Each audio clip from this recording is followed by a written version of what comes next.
తీర్థం ప్రసాదం. తీర్థంలో అభిషేకం చేసినప్పుడు విగ్రహాలకి గుడి కడతాం కదా, గుడి కట్టినప్పుడు కొన్ని రసాయన పదార్థాలు మొత్తం విగ్రహం కింద ఉంటాయి, కెమికల్స్.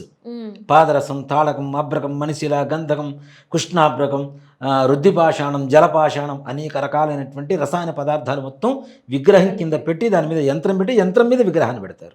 విగ్రహానికి ఇలా కింద కోడ్ ఉంటుంది ఒకటి, ఆ యంత్రాన్ని టచ్ అవుతూ ఉంటుంది. అవునా? ఈ యంత్రం నుంచి వచ్చేటువంటి మంత్రబలం విగ్రహంలో ప్రతిబింబిస్తూ ఉంటుంది మనకి.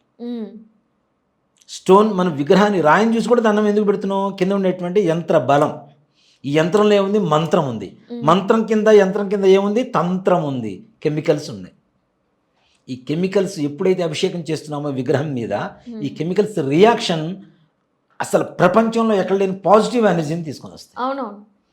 పాలు పోసినప్పుడు, పెరుగు పోసినప్పుడు, నెయ్యి, తేనె, పంచదార, నీళ్ళు ఇవన్నీ పోస్తున్నప్పుడు పదార్థాలు, పండ్ల పదార్థాలు, పసుపు, కుంకుమ, విభూది ఇవన్నీ దేవుడి మీద పోస్తే ఎందుకు పవిత్రం అవుతున్నాయంటే ఈ కెమికల్స్ రియాక్షన్ ఏదైతే ఉందో.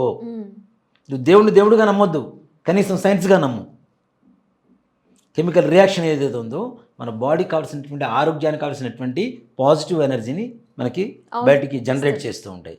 అవి తీర్థం తీసుకుంటే పుణ్యం వస్తుంది, శరీరానికి ఆరోగ్యం వస్తుంది అన్నప్పుడు గుళ్ళో పోయిన తర్వాత తీర్థం ఎందుకు తీసుకోకూడదు? సంవత్సర సూతకం ఉంటే అంటే పోయిన వాడితో పాటు వీడు కూడా రోగం పడిపోవాలా?